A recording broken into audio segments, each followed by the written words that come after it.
Today in New Orleans, they got a lot tougher on the holdouts. Police department, anyone home? Not only the flooded areas, but New Orleans' driest and wealthiest neighborhoods, too. Police department! The police and National Guard going street by street, house to house. We need to make sure, too, that whenever we knock on doors, people refuse to leave, we need to make note, call it in. They say there are no orders to use force, just strong persuasion, sometimes entering open houses with guns drawn, and instructions to disarm anyone inside.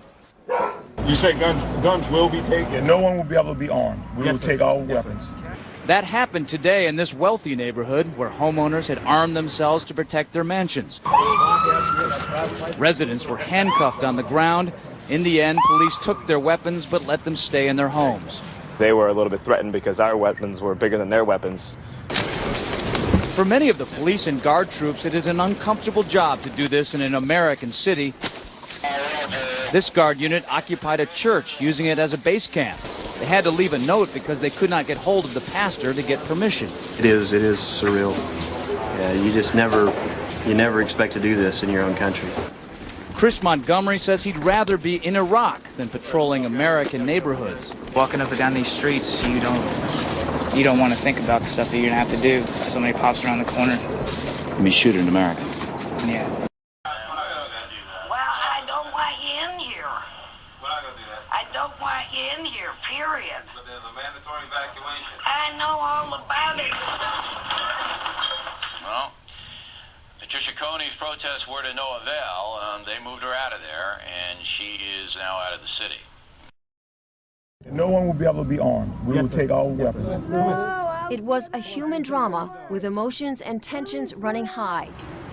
Patty Coney is still trying to recover physically and emotionally. They really did a number on me. From the day police forced her from her home. It was traumatic. All of a sudden, they were banging on the front door, the side door, and the back door. They said, "Let us in."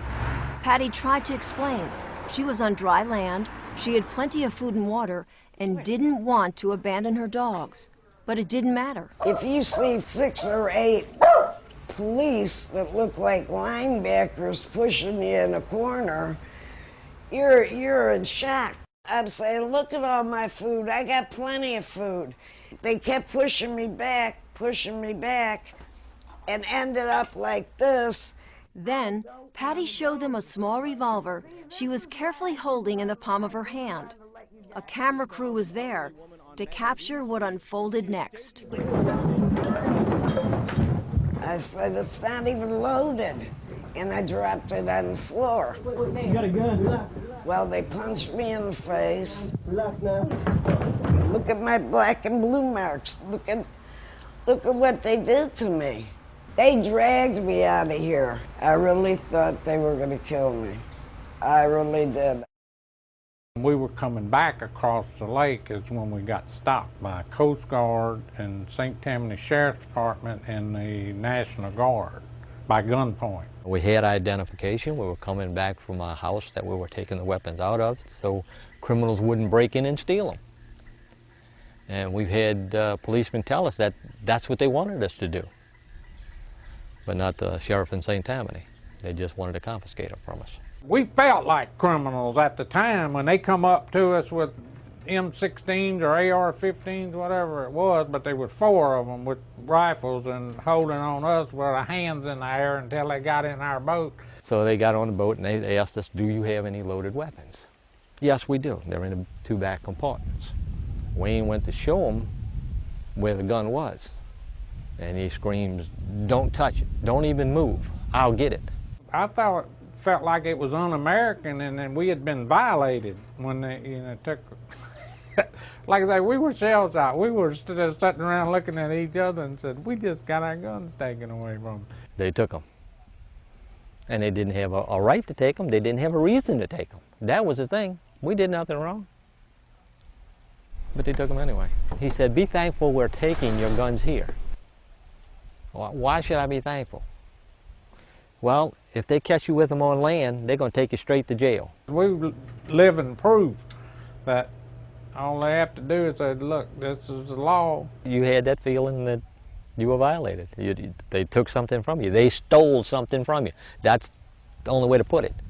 They took something that they didn't have a right to take. What'd you come and get my gun for? I'm a good citizen. Marie Galatis, a Baptist minister, faced the same story in her neighborhood. The same threats by thugs, the same lack of police. But she never once felt afraid. And I had my Bible, and I had my gun, and I knew I was safe. And I tell you what, I'm a Annie Oakley if you come fool with me or my family. I'm gonna let you have it, buddy. Marie knows she was lucky. She was never forced to leave home and didn't have her firearm confiscated. It's going against my constitutional rights as a citizen. But Marie remembers how upset she got when the police department threatened to take her firearm. You're letting the thugs get away with everything, and you're coming to honest, good citizens and taking away their protection, and it is wrong, wrong, wrong. What I feel is that we're losing control of who we are as a nation. Robert Zoss was forced to evacuate when a tree destroyed both of his family's homes. Loaded with dogs, kids, people. Then, as they were exiting through downtown, the unexpected happened. These cops came out of nowhere, said stop, and asked, do we have weapons in the car? And I told him, yeah, I do. He said, get out the vehicle. Had us all sit cross-legged in front while they searched the vehicle. I had a .22 long rifle. My tenant's girlfriend had a .22 pearl handle revolver given to her by her grandmother or grandfather. But Robert couldn't believe what he watched police do next to his rifle and his friend's pearl handle revolver. I saw them smash her gun given to her by grandmother, grandfather, just against the curb. The other things that they busted up, the .22 rifle they busted up, these were police officers that went too far. We didn't have any rights. I mean, they treated us like criminals. They treated us like if we were in a third world country. I was scared because these guys weren't doing it by the book. There was mayhem. New Orleans police did not have control of the city anymore. So the only plan they thought, I guess, was to take the guns away from the people. Heed the warning of what this was. You know, this is like Australia. All of a sudden, boom, they got our rights.